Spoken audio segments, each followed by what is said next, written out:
شما بینندگان عزیز و همراه همیشگی سایت من اومدیم سراغ آنباکس آلبوم کیم، یعنی استاندارد خیلی هم خوبه.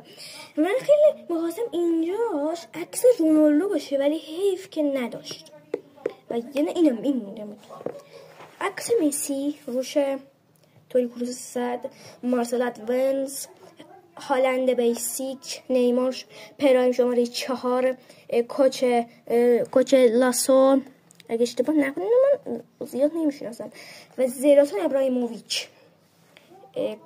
میبینیم آلبوم استاندارد کیم دی فوتبال نمیشه کیم دی فوتبال. کلکسیون امروز، قهرمان فردا.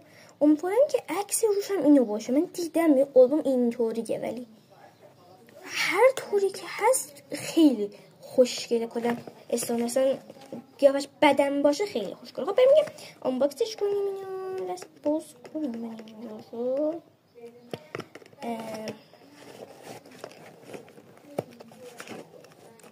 باز شد.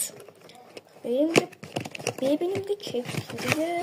آلبوم خیلی شیکه مثل نسبت. خیلی خوب آلبوم. دوتا کارتم توش. ببینیم کیا رو گذاشته. خب کارتش خوبه. کارت آنخل دی ماریا پرایم شماره 1 و کارت کوپا امریکای مارسلو. من در واقع این فکر کنم 120 جا میگیره. من درست 120 تا نیست ولی آوردم کارت های کیمی رو اینا و به اضافه این دوتا. ببینیم که چی میتونیم بذاریم. اینو بیچینیم با دیگه آلبوممونو. بچه ها من اینو بذارم اینجا و بریم که بچینیم. لیتس گو. خب بچه ها من از اول میخوام شروع کنم.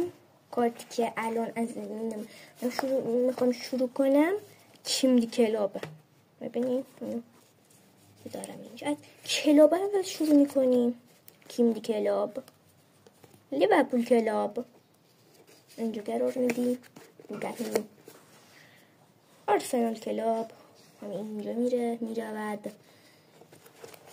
یه دوربین. خب دوربینمونه باید کجش کنیم. اویشه که دوربینم که خیلی خوبیش هم اینه که جوک خیلی کم میگیره. خب سفر رو برمیگردونیم. زینالدین زیدان صد، رونالدینیو گاوچو.